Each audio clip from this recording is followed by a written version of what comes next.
আচ্ছা, আমি আজকে এই ভিডিওটা সমাজের সেই তথাকথিত ভালো মানুষদেরকে ডেডিকেট করছি। অনেকে আমার কমেন্ট বক্সে এসে আমাকে বলেন যে এতটা মডার্ন হওয়া কি ঠিক, তুমি যেটা কি করছো সেটা কি ঠিক করছো, তুমি যেরকম পোশাক আশাক পরো, তুমি যেরকম লাইফস্টাইল লিড করো। বিশেষ করে কমেন্টসে আমার খুব একটা বেশি গায়ে লাগে না। প্লাস আমার একজন খুব কাছের বন্ধু ছিল, সে অবধি আমার পেছনে কিছু কথা বলেছে। সুদীপার জীবনের কোনো ঠিক নেই, ও কখন ঘুম থেকে ওঠে, কখন কাজ করে, কখন রান্না করে, কোনো ঠিক ঠিকানা নেই। আমি ভোর 5টায় উঠে রান্না করি। হ্যাঁ ভাই, আমি বিশ্বাস করুন এই নির্দিষ্ট নিয়মাবলীগুলো আমি মনে করি না যে কেউ ঠিক করে দিয়েছে। আর প্রথম কথা হচ্ছে এটাই যে আপনারা সবাই, মানে যারা যারা তথাকথিত ভালো মানুষ, তারা না আগে নিজেদেরকে প্রশ্ন করুন যে আপনারা কি সব দিক থেকে পারফেক্ট, সব দিক থেকে সব রকমভাবে আপনারা কি পারফেক্ট। যদি সেটাই হয়ে থাকেন তাহলে এই কথাগুলো আমাকে বলতে আসবেন।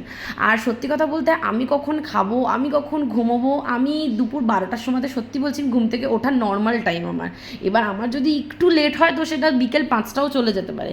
এবার আমি আমার অফিস আর আমি আমার ঘর সংসার কীভাবে ম্যানেজ করি, কীভাবে বাজার করি, কীভাবে খাই, আমি রাত জেগে ড্রিঙ্ক করি না স্মোক করি, সেসব দিকে না আমার থেকে আপনাদের অনেক বেশি টেনশন যে আমি আমার বরকে কখন খেতে দিই, আমি কখন রান্না করি, কী করি, সেসব নিয়ে মানে বহুত টেনশন আপনাদের।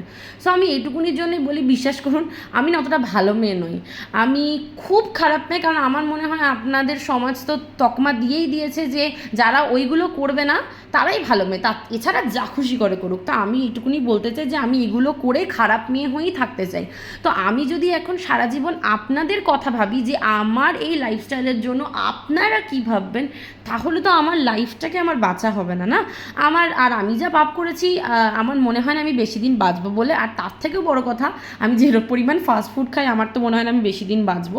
তো আমি যদি এখন কন্টিনিউ ভাবতে থাকি যে আপনারা আমার সম্বন্ধে কী ভাবছেন, সেটা হলে আমি আমার লাইফটাকে না বাঁচতে পারবো না। সো এইটুকুনির জন্য বলতে পারি আপনারা ভালো থাকুন, আর আমাকেও না আমার মতন ভালো থাকতে দিন, মানে এই খারাপ মেয়ে হয়েই আমাকে ভালো থাকতে দিন। কারণ আমি এই খারাপ মেয়েটাকেই না অ্যাটলিস্ট কেউ অ্যাকসেপ্ট না করুক, আমার বর আর আমার ফ্যামিলি খুব ভালোভাবে অ্যাকসেপ্ট করেছেন। তো প্লিজ স্টে